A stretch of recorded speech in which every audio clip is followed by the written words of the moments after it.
chekutanga dzidzirai kunamata mwoyo yenyu ngaizive chakanaka nechakashata haikona kuita stress network paichakata nekuti zvakanyorwa pasi kuti tese tichanzwa dovi tese tichanzwa majarini tese tichanzwa bata tsvagaiwo zvekubata haikona kubata-bata nekuti mukangobata-bata mava kunobata akata kana zvinhu zvazoshata makuti yeye vakashata zvikanibata ndobvisa boots dzekwabata ndosiya zim hip-hop ndomboenda kunozora bata zvikanibata ndombonzwa dodisa minister of youth pandosingogaya one thing tandirare mubhuthi zvikanibata what about polisi rikandibata ndainanisara ribest repa pandataura zvinobata hapana chandofila ndikona bhebha akapfeka zvinobata but boys rekujusport rakutonobata ipapo tiri mulockdown hakuna chikafu chinoshata kana bhebhi rakashata nebha yako itop shata ukawana problem ndiyo kutobata nyekusaizwa nevanhu yaina kutanga nhasi yakatanga kuprimary nchinzi bhegi ndise pasi vamozesa pamusoro tozonzi handekuklasi ende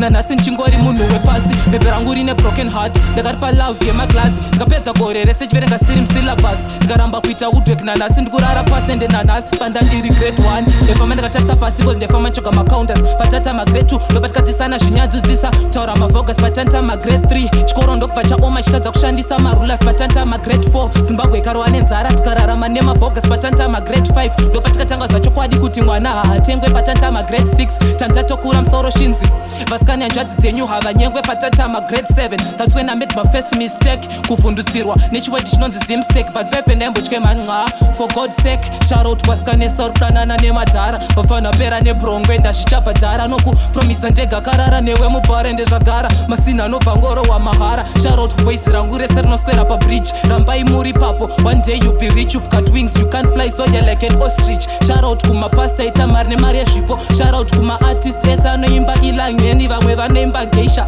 vanoimba zvisipo sharout to Stadman sharout to Big J sharout voice rangu rese rekumarain sharout to AME sharout to Tawanda Dreadslay sharout to TK sharout to Vadiliu Raps sharout to House of Arts sharout to Pardon the Great Emeritus sharout to Rap Killer sharout to Rambo Honorable sharout to Team Flow Zimbabwe plebeians. Yes, shout out to my DJ television team. Shout out to Nick Lane. Shout out to Tranel. Shanti, what do you say?